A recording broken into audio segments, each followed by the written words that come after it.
So like, I'm gonna explain to you what happened like during the war, like the 1914 war, and then I'm gonna tell you what happened to Britain and like all the stuff that happened in Britain like during the war. And I'm gonna have like all my friends come and help me, and they're gonna like help me tell what happened like during the 1914 war in Britain. No, like what happened, like what was happening in Britain, not like what the war that happened in Britain. There was no war that happened, but you know what I mean. I hope you know what I mean, because that'd be really awkward if you don't. But yeah. Okay. Bye. Britain wasn't actually supposed to partake in this war. They thought it was completely useless and unnecessary, and that they were just gonna, you know, stay completely out of it while everybody else fights, and they're gonna go build their empires and completely keep on doing, you know, British things. But that wasn't the plan.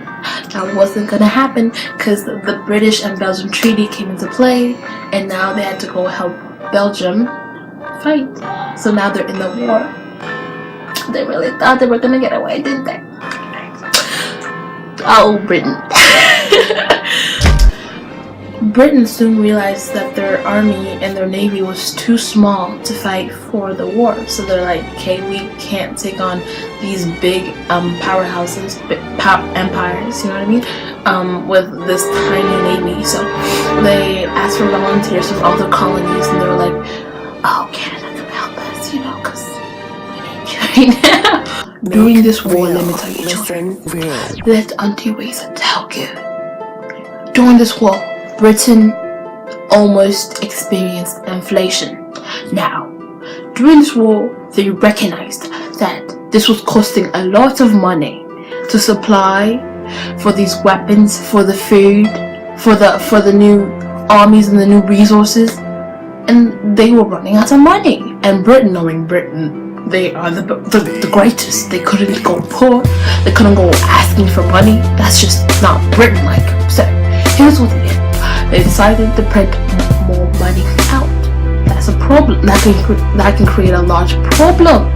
So they printed out more money, knowing that this could result in inflation. But luckily, being Britain, they didn't, because, you know, Britain can just get away with everything and they're great, you know. So not like lower class families and poorer families, of course, experienced, you know, the inflation. They could feel that things were more expensive and it was harder for them to get through these hard times. But overall, they did pretty well. They didn't do so bad with the economy. So Britain was usually fighting offense with the generals like Sir, I forgot his name. Oh, it's Sir Andrew Hamilton Russell, Sir John Cohen's, Field Marshal Herbert Plummer, and many more.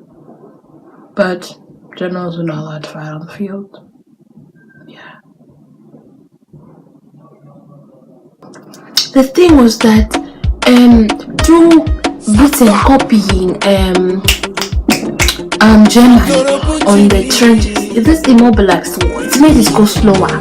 So the thing was that people would hide in the trenches, and then they wouldn't. It would be harder to attack the opposite trenches. Everybody was hiding. Everybody is scared. Why would you? You would be scared too. So like, let me tell you about what happened during the war with the women. So like, while the men were overseas fighting or whatever, the women had to stay back and they had to like take over the jobs the men like were gone, like used to do or whatever.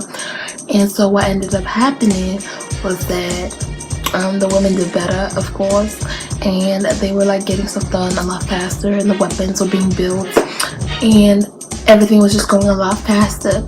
So then they realized that women, deserve the rights of like a man. And so today I'm gonna explain to you the aftermaths of World War I to Britain. And the thing that happened to Britain was that they had a lot of men lost. The thing with Britain was that they had 750,000 men dead and 192,000 men imprisoned. And so humanitarian organizations like the Red Cross took care of food supply and health care for everybody in general. The aftermath of the war and the cost of war had a big impact on the economic stance of Britain, and therefore there was a large increase in taxes from 6% before the war to 25% after the war. And the thing was that there was also a doubling size in the number of civil services, as well as government control over the whole nation. And so things were kind of tight around the whole situation, and the government had a big divide. So this whole war also had a big impact on jobs, So before the war, people with the upper class were known to have maids and butlers, but after, all of a sudden, everybody from the middle class women were taking care of their own homes. So therefore, maids and butlers were found to almost never be able to find a job for themselves. Since the war took such a big toll on the economy, after the war, many families couldn't afford their large mansions, and they had to sell them to other museums or galleries who would take them in and turn them into war memorials.